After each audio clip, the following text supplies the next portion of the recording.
So the number one factor for success for event communities in our experience is actually content. Without content, there's no, it's almost, I found it very difficult to create the glue in the community. Without content, there is no common ground to be explored.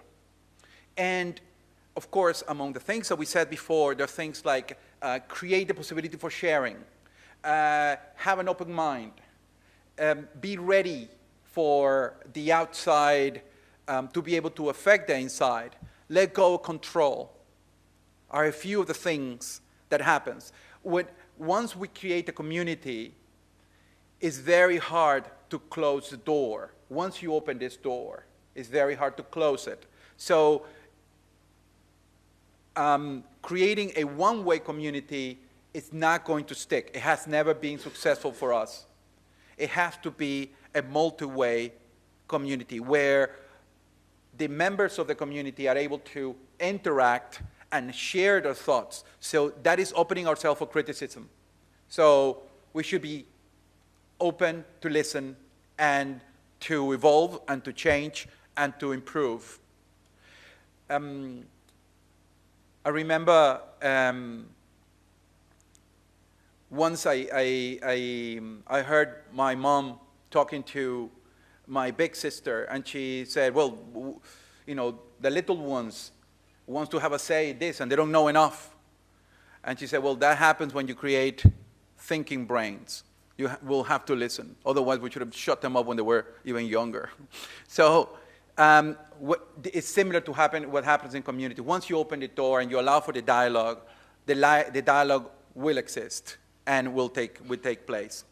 So the three things that I would say to take into consideration, one is why you want to do it, and then define your strategy. Put somebody in place. Make sure that you have studied the group and you know what content, what is the common interest that they need to have and they need to take, they're going to take from here. And once we've been able to do that, then one can go and explore tools and be able to say, okay, how are we going to do this? Is this going to be through the website? It is going to be it's going to be a members only, attendees only, or those that attended the conference? How do we create a space for conference attendees to be able to interact without having to lose their place as a membership? The questions are all together at the end, right? So I can go all the way to my... Yes. So I got 2 minutes. Cool. So once we have been able to do that, then we can go on and explore the tools.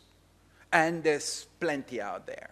I know many successful communities using simply going through Facebook or LinkedIn, some of those massive ones. There are other community creation tools which are integrated with membership management systems, or there are separated from membership management systems. If you send me an email, I'll send you URLs and names and companies that are doing this kind of things. Because one of the things that I always say is that start somewhere. Just start somewhere. It's better when you've done it rudimentary than when you haven't done it at all. And being able to